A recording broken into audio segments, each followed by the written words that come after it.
I'm Jason Klom, and this is the Comedy on Vinyl podcast.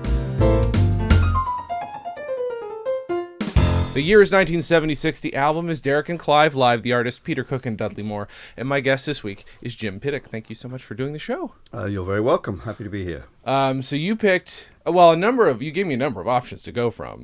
Yeah.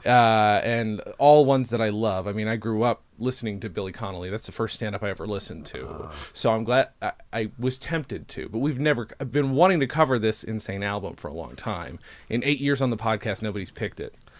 Even though people have then talked to me about, we should have done Derek and Clive. It's like, yeah, we should have. So I'd like to know where you heard this first.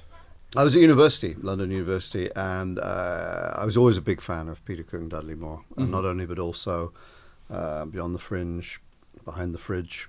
And then they came out with this, which was kind of groundbreaking. I mean, I realized it was around the same time that the Sex Pistols were happening. Oh, God, right. So it was kind of the punk of comedy. Yeah. It was just so outrageous, so in your face.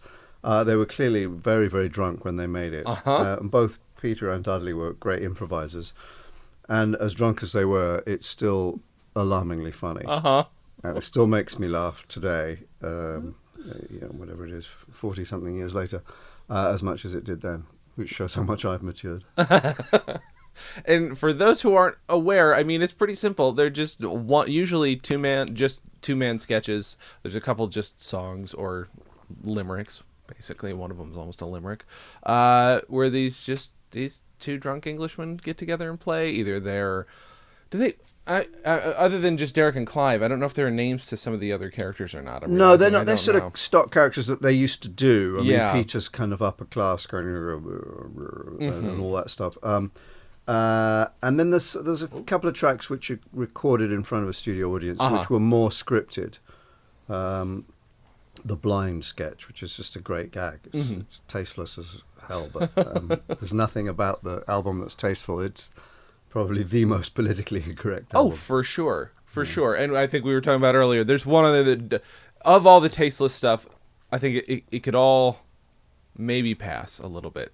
Maybe. But the Bo Dudley one does not. Oh, boy. Although there is one joke that made me laugh really hard on it. Which was what? Which was, they have their soul singers and we have our soul singers. Our soul singers, yes.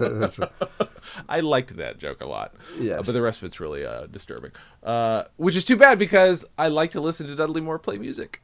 Yeah. You know what I mean? That song, Jump, the last track, was my audition song when I left drama school. Oh, my God. Because I can't sing. I'm musically challenged. And I wanted something that was speaky singy. Yeah, okay. Like a kind of Rex Harrison, but obscene. And that I did. And I actually got a job off it.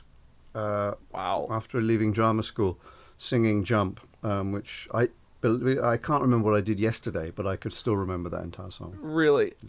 Yeah. It's amazing.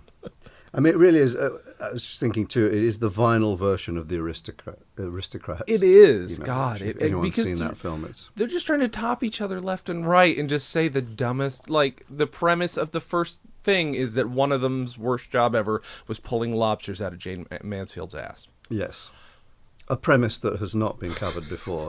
Nope. But many times since. Of course, yeah, naturally. I mean, inspired so much comedy. I am wondering because the thing is, Peter Cook did not. I mean, he's over here. People, if you're a comedy person, you know who he is. Yeah. But outside of that, of the two, everybody knew Dudley Moore at some point. Well, Dudley became a Hollywood star, which Yeah. rankled Peter no end. I'm sure. By then, he was a full-time drunk as opposed to a part-time. He was a professional alcoholic by then. And I mean, Peter was probably, you talk to most people in comedy. I know my friend Eric Idle is a huge, good piece of name dropping there. Eric was a massive Peter Cook fan, and Eric's a few years older than me, and I think Peter would have been a few years older than him. And he followed him, I think, at Cambridge. And he was, I think, amongst comedy circles of certain generations, he was regarded as the standout genius. I mean, he was extraordinary. Right. And then it got a little dulled as he got older and the drink started to take hold, but he didn't give I can say anything I like. Absolutely. He didn't give 3,000 fucks. And even when he was kind of knew that he was going to die of alcoholism, because the doctor said to him, you have to stop drinking or you'll be dead within a year. Oof. And he said, fantastic. Oh. He said, that's the way I want to go. And I think he lasted more than a year. But even in the later years, when he was severely coherent and bloated, he would be calling in radio stations as this mad Swedish character who kind of wanted to talk about current issues. Oh my God. And that was, he just lived for comedy improvisation. Right. And writing. Jesus. It's always weird when you see these, when you see two people grow up in comedy together, and then when the divide is there, it's sometimes so extreme and severe. Yeah, I mean, excuse the slurping, by the way. I'm drinking tea as I'm talking. I think there was a rift for a while. I mean, Peter was kind of open in his envy, and would give Dudley shit the whole time about having sold out and gone Hollywood. But if Peter could have done it, he'd have done it in a heartbeat. He tried to. He did a TV series with Elaine Stritch, a bad sitcom. Well, actually, it wasn't that bad. And he tried various efforts to kind of be a part of it. But Peter was a rebel, and he didn't ever want to be kind of considered part of the establishment. Right. Did you ever have an opportunity to meet either one of these gentlemen? I did. Dudley, I did a production of Beyond the Fringe in 1986. You did? Okay. Which All was right. about 10 years after this album came out. At the Old Globe Theatre in San Diego, and then we brought it up to the LA Theatre Center, of which I was an artistic associate at the time. And I was kind of a ballsy young guy, and I wrote to Dudley and said, are you interested in coming to the opening? It would be great to have you there. And about 2 days later, I got a phone call. And it was Dudley. Hello. I'd love to be there. Yeah, thank you very much. I'll be there anytime you want. God. And so he came along and was charming. He was delightful. He was so supportive and kind about the production, which was very good. Paxton Whitehead was in it and directed it, and he had taken over from Jonathan Miller in the Broadway production. Okay. Beyond the Fringe. So Paxton knew it very well, and it was a very good production. And I played quite a lot of Peter's parts and a few of Dudley's. Yeah. That's so great. Yeah, so that was the one time I'd kind of really interacted with him, and then actually got to know his one of his many wives later. Yeah. Do you have on this album? Is there a favorite particular bit of any of them? Well, I obviously like Jump because it has a sort of special thing. I think the first side is better. Yeah. I think the worst job I ever had. And there's the sketch Squatter. Yes. Squatter and the Ant, which I think is great because that's Peter doing his when I was the colonial squatter. Do you remember Squatter Madras? But what I love the most is Dudley just interjecting. Yes. I know. Yes. And every time, because Peter would always lead. He was definitely the leader in this improvisational dances. And Dudley would just come in. And I just love that for about 3 or 4 minutes, all you hear Dudley is go, yes, no, oh God, God, yes, yes, no. It was fantastic. Oh God. So that was always, I mean, I just think the outrageousness of it, in the laugh. I mean, again, just shocking stuff. If you've not heard this album and you're a comedy person, right, and you, if you like the Aristocrats, you'll love this album. Yeah, absolutely. Yeah. I'm trying because I can't think of anything else that came out at the same time, English or otherwise, that was anything remotely like this. Because improv, the last great improv albums were probably Nichols and May. Yes, which one is on the wall, absolutely superb. And those were. And to be fair, what you hear in the albums is polished from improv, right? Yes. This is literally just two drunks sitting down and just. But very, very funny. Yeah, really of creative. Of course. It's remarkable that it sounds as polished as it does given who they were and what was going on in their lives at the time. And what I love too is how they do it with such conviction, yes. even when there's just improvised and drunk. and it's so committed and very straight. And then there's barely a single sketch that they could get through without Dudley falling apart. I know. He was one of the world's greatest gigglers, rather like Ricky Gervais. And he literally, you can hear him dying and not able to breathe. He's laughing so hard. And that is charming in itself. It really is. But And of Peter course, just continues absolutely straight-faced. I know. Never, ever. He never, ever would break. Just fantastic. I mean, there's like you can hear when you hear the manner of improv too. I'm trying to think, what was I just thinking of that reminded me of this? Well, I've completely lost it. But there is like clearly a lot of love in the room. Yes. Between these two guys, because just to also be willing to go along with like the premise where someone's gonna clean up. I think this was a sort of part of their getting back together and reunion when Dudley had already become well known. Right. And they kind of got together and they made their peace and went out and had a lovely meal and got very drunk. And then, of course, they did it again several times afterwards. And I think there were 3 albums that followed, 2 or 3 Derek and Clive albums, which were just not good. Okay. They were not good. I mean, there may be the odd moment, but I remember listening to a couple and going, okay, no, this was a one-off. They caught it lightning in a bottle once, and it didn't really work again. Now, the other thing that was fascinating looking at this again, because I hadn't heard it in years, was seeing the executive producer, Chris Blackwell, who I don't know the name. Chris Blackwell, he's now 82.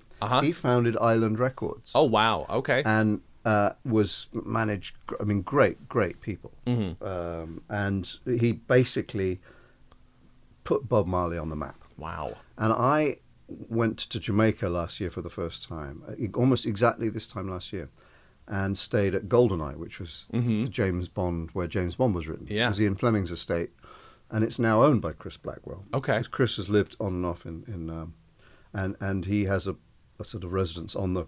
It's now a big hotel. I mean, that you can stay in Ian Fleming's house, and there's lots of little cabins all around. It's an amazing resort. And Chris was there, and I had dinner with him one night, and. It was amazing to listen to the stories of his life, because he literally has seen and done it all. And he was talking about Bob Marley and how he was always into reggae, and he'd heard him but hadn't met him or seen him. And so he signed him and released his first record. And he misheard the name over the phone, and he released the record under the name Robert Morley. Now, if you know anyone who knows English kind of acting history, Robert Morley was a very, very large kind of Alfred Hitchcock type actor.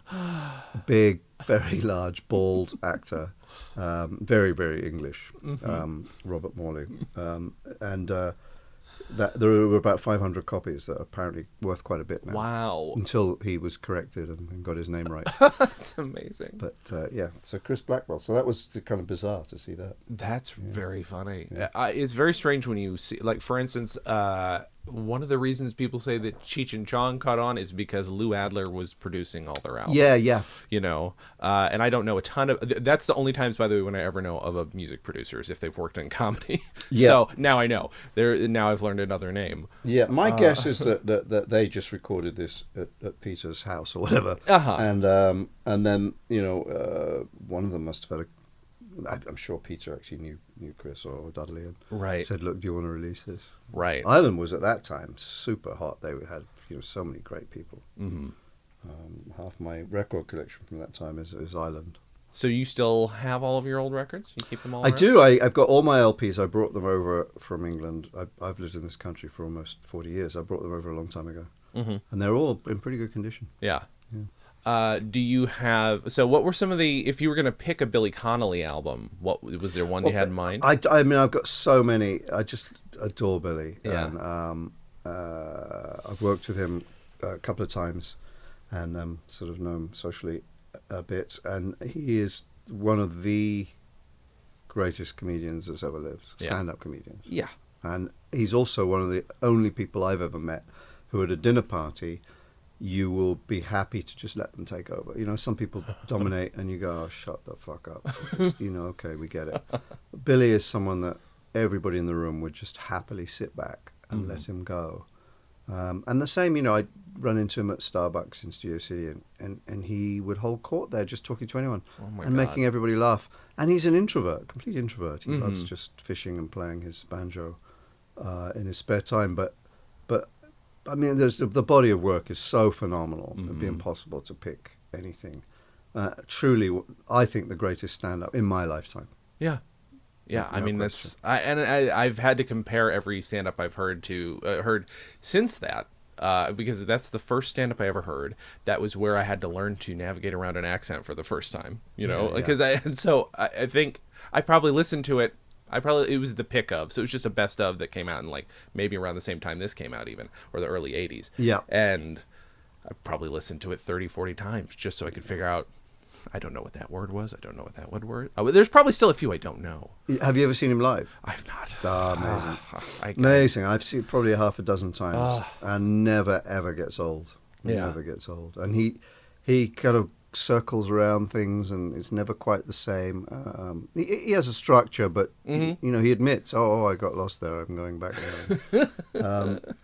And that's what's so great about it. And again, he's actually a great giggler too. He kind of cracks himself up, which is always amusing. And he started out as a musician, though, right? If I'm not Yes, mistaken. a musician, and he worked in the shipyards. Yeah. In Glasgow, and was he made his name as a banjo player. It's so weird because I mean that is like over here it's a super common thing where there were of a period, and he's obviously a bit younger than this, but of a period there was all these folk singers who just were doing jokes in between their music, and then all of a sudden the music just faded away. Is that right? Yeah, it's huge. I actually just helped uncover the true identity of this one guy who nobody really cared about, but nobody also knew what his real name was. Right. So I dug through to find out what his story was, and yeah, that's very super common. It was Wow, yeah. I didn't know that. Yeah, that's what. So a lot of folk clubs became comedy clubs eventually. Wow. Yeah. How amazing. But he's got that story, but just separate. That was just his life, which Yeah. is interesting to me. Yeah. People would say, he'd be in the pub and they'd say, God, they'd be falling around. So, and as you say, his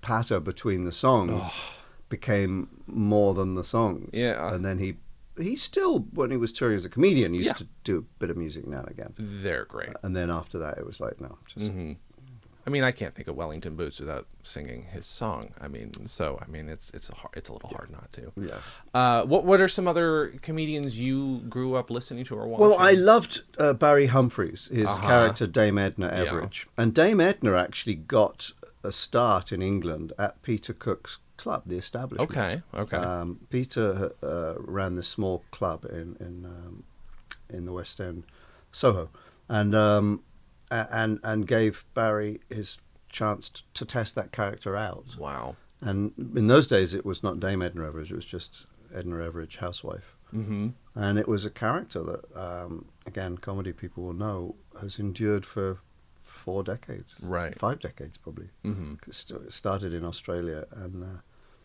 Barry just kept expanding on it. Mm-hmm. And still, I don't know if you've ever seen him do that. It's amazing. Yeah, I mean, I grew up seeing him on television and specials here and there. Yeah, Must great have. interview shows. Uh-huh. But he's done 3 or 4 shows here in the Amundsen, or Mm-hmm. and yeah, again, I mean, a master. That character is extraordinary. Yeah. Extraordinary. What's your own comedy history? Have you ever done stand-up or anything like that? No, I've never done stand-up, and I have never had a huge desire to. I'd like to do sit-down comedy. And I kind of am thinking I might do a show that's just sort of sitting on a stage, talking. You should. Rambling rather than standing up telling jokes. It's an odd thing. I think it's a very specific type of personality. I started out as a kind of comedy sketch actor. Uh-huh. And then moved into, obviously, with the Christopher Guest films, improvisation stuff. And so I always liked to hide behind characters. So I never liked the idea of sort of exposing myself for ridicule. Mm-hmm. I'd rather have the character I'd created ridiculed. Oh, yeah. And even then, when you don't get laughs and you're supposed to, it's quite humiliating. But I couldn't have borne the thought of me being, rejected. And some of them, and I'm of the introvert school of actor. I'm not sort of a born extrovert. I don't go around sort of dominating parties. Uh-huh. Martin Short, who is much more of an extrovert, and a showbiz kind of compulsive. I asked Marty the same question. I said, "Do you ever do stand-up?" Because he's so on always, and he's happy to dominate any situation. And he said, "I tried it once." He said, "I got up, got halfway through the first joke, and someone in the front row stood up and threw a pint of beer in my face." Christ. He said, I walked off and never looked back. Oh, boy. So even, I mean, if it scares someone like Marty Short, Uh-huh. I don't feel quite so bad. Yeah, no, that's absolutely. It's to me every time I have a stand up on, I try and dig into what the hell makes them want to do it, and it's not a thing you can necessarily pin down as to one particular. But I couldn't do it. No, it's pretty. I think most of them will say they take a good 5 to 10 years to hone it, to get it right, Yeah, and every single one of them has died 1,000 deaths. Yeah. In front of an audience. I think it's a personality type. With of course you generalize, but I think a lot of stand-ups are either manic depressive or that they have this sort of absolute need to do it. yeah, And an awful lot of them are in that category of manic depressive. right. Again, not all, but Sure. it's a definite personality type. And my hat is perpetually off to all of them. I think it's fucking amazing what they do. Yeah. Whereas I can do improv and not think about it. Yeah. What was your okay? You say that's kind of where you got your start doing improv was those movies, but had you done any before? I'd done a little bit at college, bad improv. Just sort of when in doing review shows, we tried a couple of sketches where we sort of said, well, let's just wing this, and it was very disastrous. And then I didn't really do any. When we have an improv class at drama school, and then I kind of went into more legitimate straight acting, doing Broadway and stuff, and almost always comedy. And then out here in sitcoms and stuff. So it was always scripted. And then when Best in Show came along, which was 1999, we shot it. So I'd been established really more as a straight actor. Yeah. Mostly comedy, but occasionally I'd do drama. And so that was being thrown in at the deep end with Fred Willard. And luckily, I was playing the straight man. So for me, my mandate was to be as real as possible, and to do the sort of Dudley Moore, just chirp in and years, and kind of let Fred drive it and be the lead dancer, and I would just kind of ping in and out, and it luckily worked. It was a chemistry that worked in that, and then I kind of grew in confidence in terms of okay, I can do this, and then I sort of started to. As we progressed doing those films and then the TV series and stuff, I became a bit more sort of proactive rather than reactive in terms of my improv. Right. And now I love working. I mean, worked with various filmmakers, Judd Apatow and Nick Stoller and people, where they encourage you to do the script first and then do an improvised version. Right. And a lot of people do that now because, I'm associated as are all of Chris's kind of troupe, that they kind of are looking for you. Even if you go into a sitcom, it's like, I guess not the 4-camera, but the sort of the more single camera stuff and films. They love you to just have a run where you just riff around it, and that's fun. I can only imagine. So, all right. So you first heard this album in college. Yes. University. Yes, university. Thank you. Yes. I was going to say it, but then people are going to call me That's out for all right. being a prick. Tomato. If I say it, then I'm a prick. Vitamin. You know what I'm saying? Yeah. Did you? Okay, and you said you heard all the other albums, and they're just not as good, which is. I didn't hear them all. I heard a couple. You heard a couple. Okay. And I got to be honest. I was like, okay, yeah, you guys, yeah. I kind of. One thing I've always kind of had a good sense of is when to get off the stage, and I felt that they'd done that thing and captured it once. But this still gives you.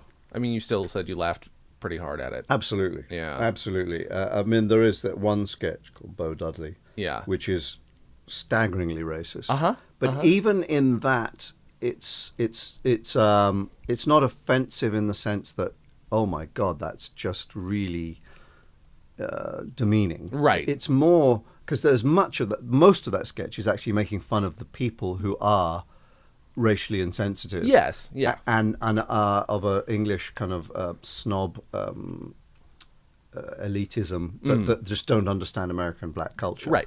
So they're just making asses of themselves. On the other hand, there are some throwaways there that are like, that you wouldn't get away with that today. Right. And that's the only track that I went, yeah, that doesn't quite hold as well. And even at the time, to be honest with you, it was one of my least favorite because it was the longest. Okay. I thought it outstayed its welcome at 10 minutes. Yeah, that's true. But it's very funny. I mean, and it kind of does build in its absurdity. And I just love that they're so simple. It's just two guys in a room on a mic. And there's something about that. Was this one of those things? Did you just listen to it on your own, or did you listen to it with friends? But both. And there's definitely you can say a line from it, and immediately people will pick it up because it's one of those things that if you've heard it, you can recite an awful lot of it. And I have a lot of friends who are my generation and who certainly know that. It's sort of like Monty Python. There are people that you say one line and they'll come back and you do the whole sketch.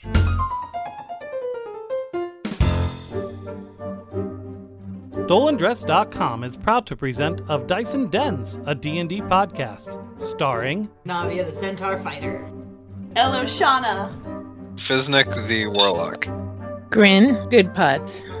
What's his name? A time-traveling cowboy. and your dungeon master, me, Dan. Join us as we fight wolves. So the green light leaves your fingertips, enters the face of the wolf, and then it explodes. Explore creepy places. The fog gets thicker as you walk toward the building. Suddenly a giant claw emerges from the fog and grabs at you. It dissipates as quickly as it appeared. This'll all burn off by noon. And generally keep it classy AF. Y'all don't need to shit in the corner.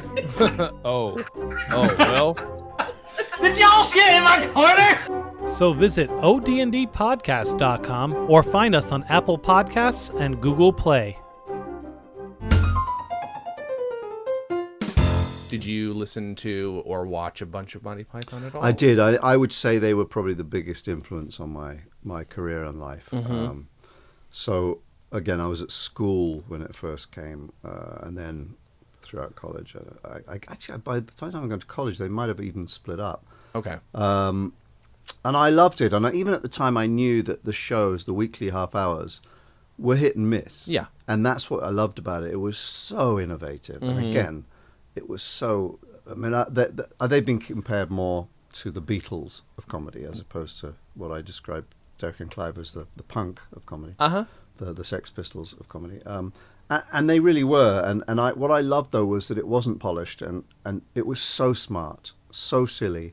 And there was nothing in the middle. Mm-hmm.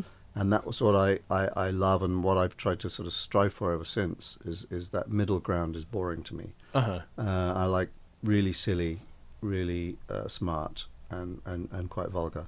Mm-hmm. And I love that. And I would say, sometimes it would be 50% of a half-hour episode that just didn't work. Yeah. But it was still clever. Mm-hmm. And so, yeah, they were my heroes, growing up. And then in, I suppose about 20-something years ago, I ended up in a film with Eric Idle. Mm-hmm. And we had, I think, about 17 scenes together with Naomi Campbell, the three of us. All right. How about that for a group? And Eric was quite reserved, Mm-hmm. and as I sort of am when I'm working usually. And then as the kind of time went on, we sort of started to kind of feel each other out, and we both realized we have very similar backgrounds. Uh-huh. And we made each other laugh, and to the point where we just look at each other, Mm-hmm. and nothing was said, and we'd start laughing. That's fantastic. And we shared a love of sport, cricket, and soccer particularly. So we'd start watching games together, and since we spend time in France every year together now. And, Mm-hmm. He's become a dear, and his wife, dear friends. So what you're saying is you did not instantly start quoting himself to him and no, make not an at ass of all. yourself? No, Okay. I was really intimidated. And the first time I met him, I went up and said, I'm just, a huge fan of Python, and it's just great to meet you. I'm really happy about working. And he just looked at me and went, oh, thank you. And then sort of disappeared. And I thought, oh, fuck, it's one of those. It's just, it's awful to meet your heroes. But the ultimate, it just flipped very, very quickly. And he's one of the great people on this planet for me. I can only imagine having by necessity to be reserved if you were him, just to make sure everybody didn't immediately think you were his best friend. Yeah, I think so. They can be quite gregarious. I mean, he's Uh-huh. sort of more of an introvert loner like me, but he's can be very gregarious and sort of and feed off social situations. But he's a very, very kind man and a very generous man, and we've worked together many times since, and it's just one of the cherished, valued sort of friendships of my life. Did you listen to the Python albums at all? Of course, Okay. absolutely. Because I never know. Some people have never heard them. Oh no, I listened to them, and I saw them live at Drury Lane in London, and obviously the films. I mean, the films are extraordinary because they're very, very together. There's not really a bad moment in most of those films. They're very tight. I mean, but they had to be 90 minutes. You can't afford to. I mean, the first one was a sort of compilation of sketches from the TV show, and it's again, but it was the best stuff mostly. But they were experimenting, and they, you know, the definition of experiment is that there's no such thing as a failed experiment, because otherwise it's not an experiment. It's supposed to fail or pass, and that's why you're experimenting. But the films are great. I mean, Holy Grail is brilliant, and then obviously Eric's adaptation for Broadway and Spamalot was very, very successful and wonderful. But they all are, and even The Meaning of Life, because Life of Brian is probably my favourite. I think that's an extraordinary film. But The Meaning of Life, I remember seeing a preview in New York when I was working in the theatre there, and John Cleese hosted this kind of premiere, and even he said afterwards, "Oh, it's a little bit woolly, isn't it?" Which in English terms means there's a bit of too much, it needed trimming. But and I thought at the time, this mostly works. It was sort of 80%, and maybe they did after that trim some, but now when I watch it, I go, it all works. Yeah, there's not much in there that I go, oh, okay, that didn't quite hit, but it's and if you kind of dip in and out of it, it's a bit like the kind of Austin Powers films. It's fantastic if you just come in for 10 minutes or 15 minutes and then pop off again, and then it's just, it really holds. Right. It kind of blows my mind. I just like to let people know this, is that when their first album producer, who I've interviewed on the show, he was 17 when he started producing their albums. Who's that? Andre Jackman. Wow.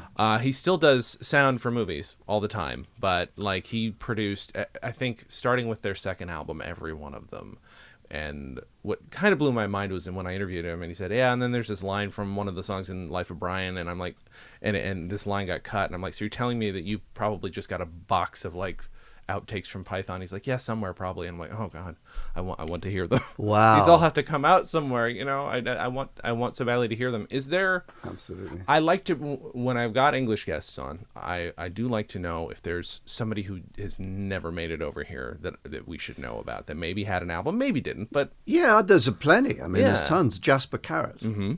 You may or may not have heard of. Know of him, yes, but Jasper Carrot was at one stage almost as big as Billy, or probably as big, from Birmingham. He's got that strong accent like that, and he talks like that, and he was a genius. And I had an album of his, and then he sort of became more of a straight actor after that. I mean, there was a lot of parochial, old-style northern comedians who were more off the kind of genesis of the music hall vaudeville circuit. We've talked about George Formby on the podcast once. Oh, George Formby. That's as obscure as we've gotten, because I didn't know anything about him until the show. So really, yeah. Oh, George Formby. I mean, still held in huge regard. Yeah, I mean, there were so many. Even the new wave of comedians in the 80s, David Baddiel and all those. I mean, there's tons and tons of people. Frank Skinner, David Baddiel, all those alternative comedy people from the 80s and 90s. I don't think an awful lot of them have not made it over here. Right. I mean, the Steve Coogans and people like that have, and obviously more recently Ricky Gervais.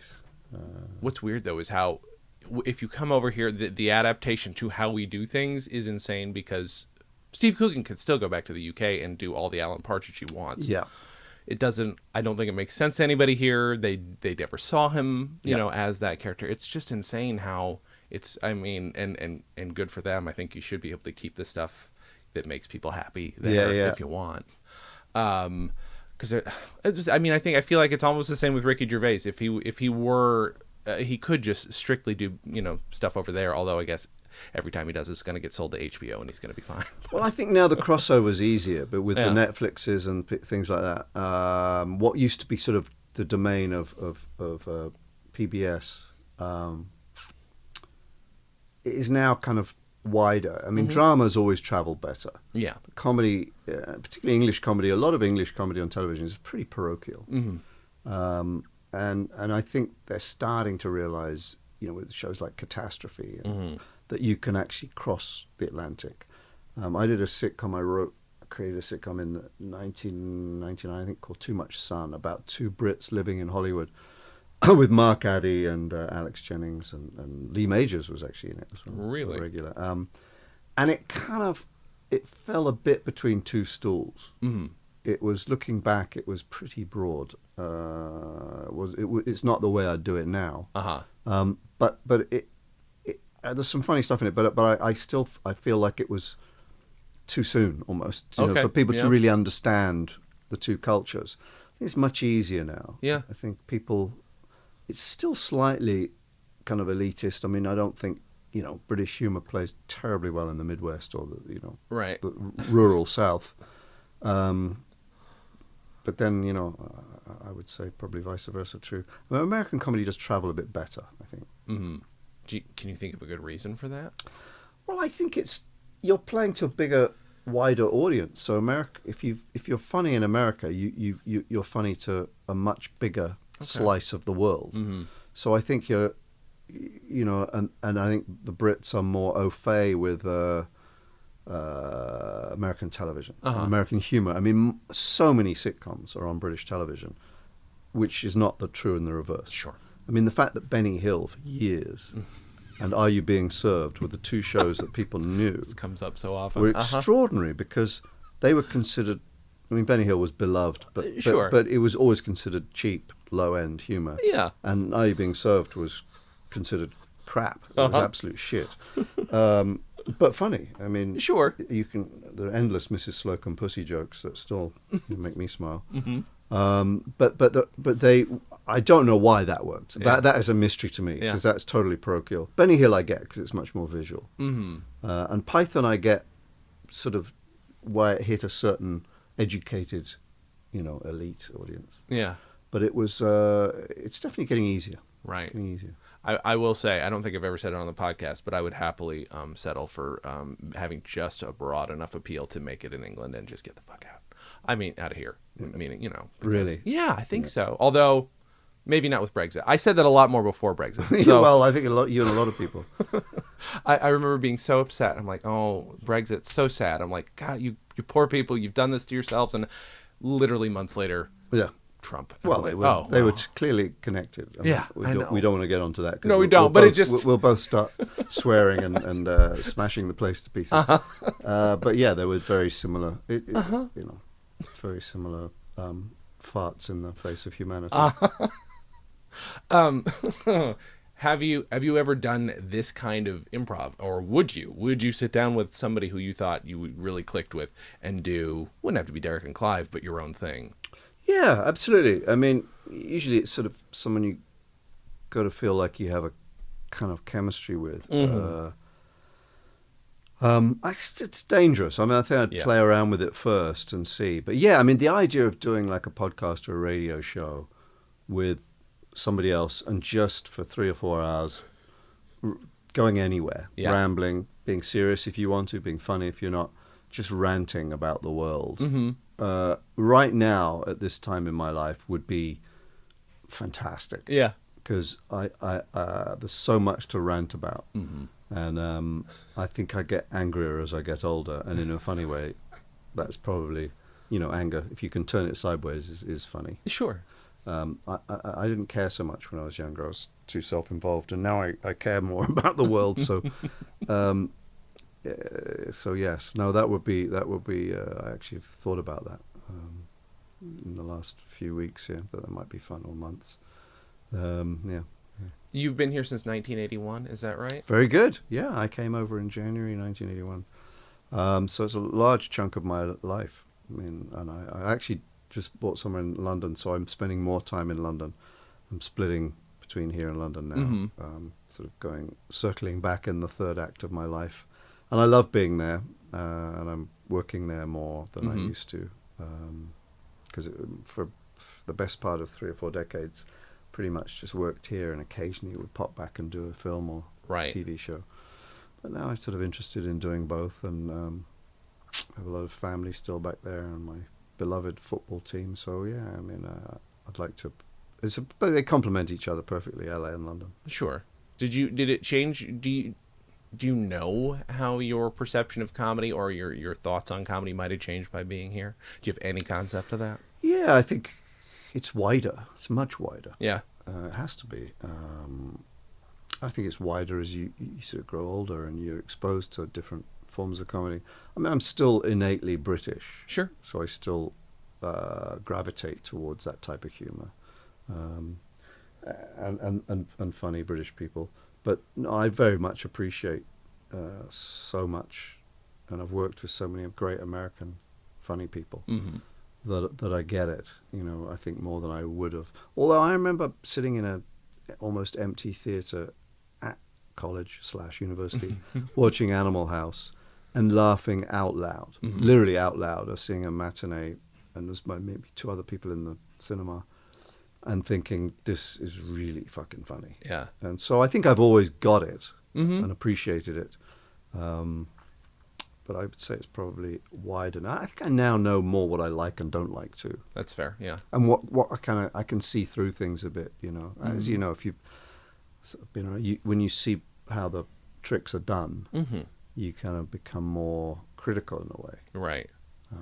I think it's actually perfect to talk about this in that case, because this is the most stripped down version of. There's so little there beyond just the words and voices these 2 characters are doing. Absolutely. These 2 guys are doing. Yeah.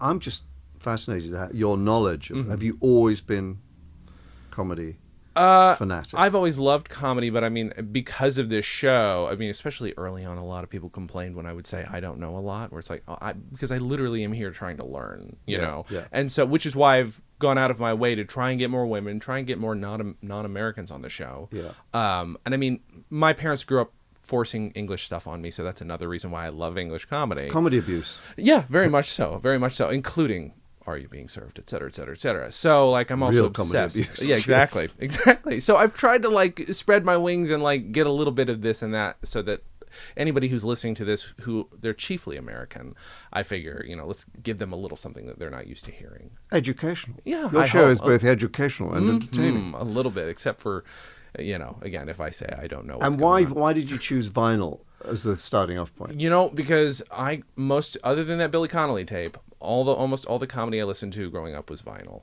because my mom just gave me her records or gave me my grandmother's records, including a ton that are on the wall were from my family. Yeah. And it was also like this is my retroactive justification for it. It is the first time you could share comedy, because you know, not everybody had a tape player even, or a cassette player yet even.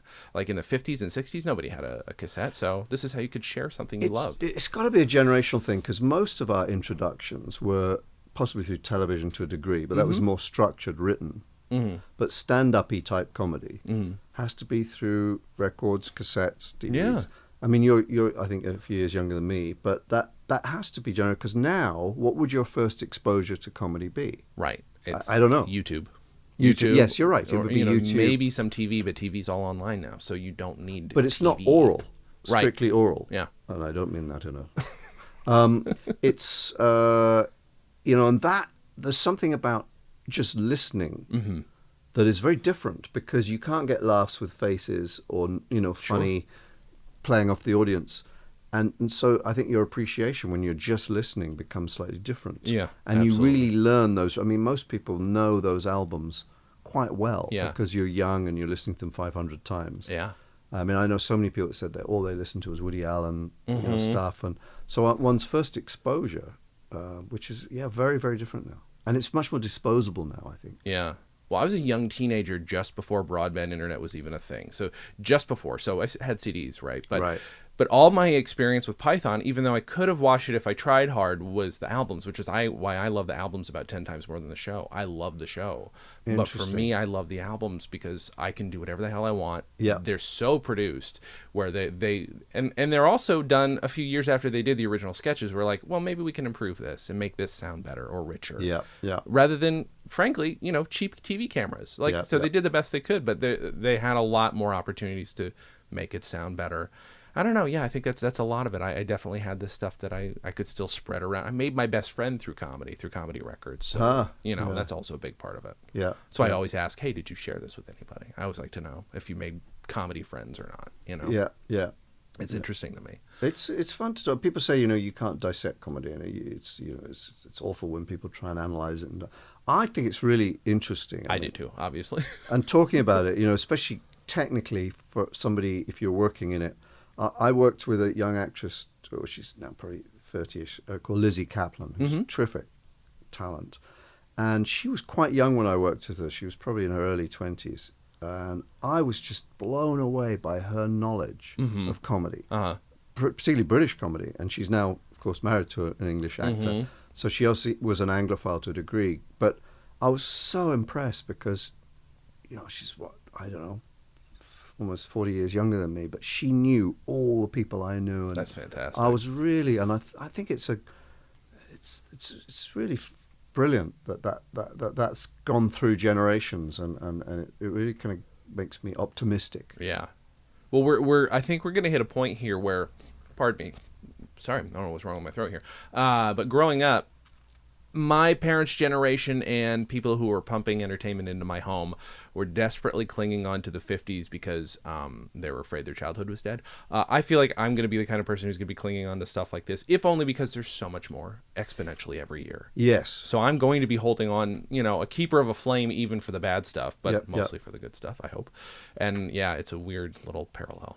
Well, I think it is comedy in its purest form. I mean, I like Ricky Gervais. He's very much a Marmite, which in England is love or hate. Marmite is a horrible thing. I actually learned to love it, but it's one of those. And Ricky's, I still to this day think his radio show is the best stuff, and his stand-up is great. Yes, yeah. As opposed to scripted stuff, and the radio show is the purest form. I need to hear that. It's never very, heard it. very Okay. good. I mean, and they're all available, to download. And they go back now at least 10 years.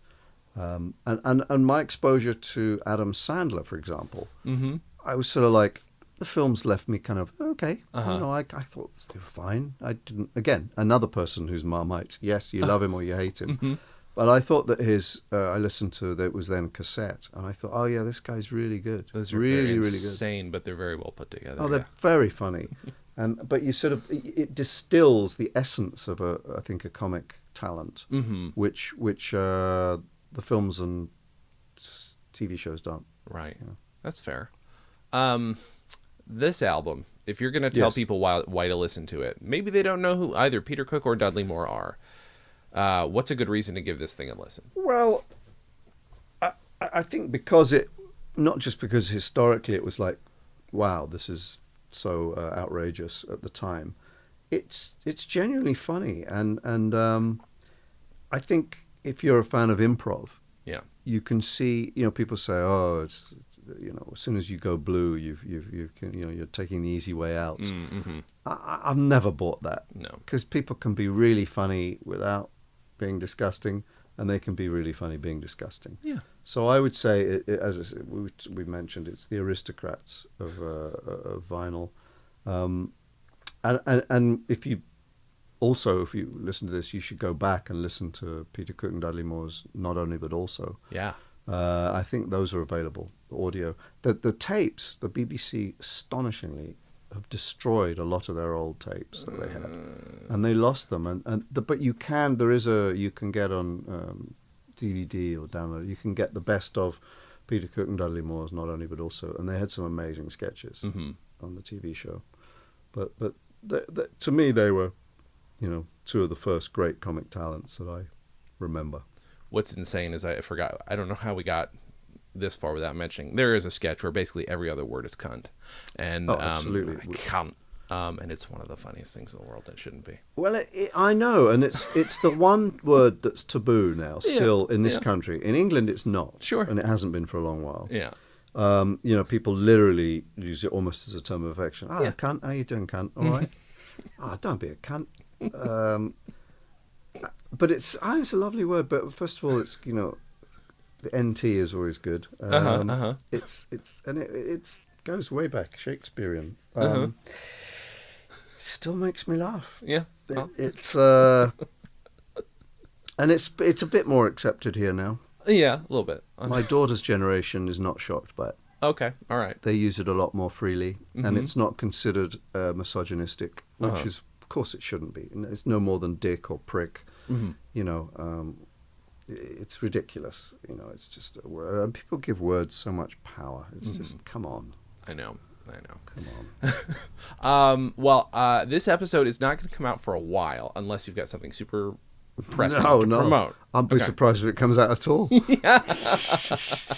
It's going to come out in a few weeks, so I want to know where people can... I've been talking. Well, I want them to know where they can find you, if you've got anything coming up that they should know about. Where you can find me is probably this summer, mostly in Europe. I am, fingers crossed, about to go into pre-production on a film. Okay. A film what I wrote. All right. Which is actually a drama. Wonderful. A drama, a sort of a Seabiscuit, an English Seabiscuit. Okay. It's a lovely, feel-good, weepy, fun, exciting sports story drama. Story of redemption. So there's that, and I've got a couple of other things in the works. But I've been actually writing a lot more drama lately, which has kind of been fun. That's wonderful. Not funny, but fun. Oh, right. On Twitter, you are... I've already forgotten what your handle is. I your am name? at Real Jim Piddock. Okay. At Real Jim Piddock. As Perfect. opposed to at Fake. Right. Yes. Yeah. Well, thank you very much for doing this. Thank you. My pleasure. It's always fun to talk English comedy because Americans aren't really picking it, and I would love to talk about it more. Well, you guys can follow me on Instagram at Jason Klom, #TheProfessionalBlur. That's me doing extra work and trying to stop doing extra work so I can write a book about it. Come on, just follow me. Do something. Help me out. Thank you guys for listening, and as always, have a good thing.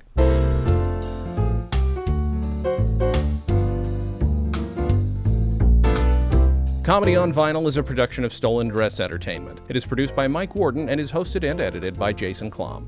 Our theme song was composed and performed by Richard Levinson. You can email us at podcast@comedyonvinyl.com.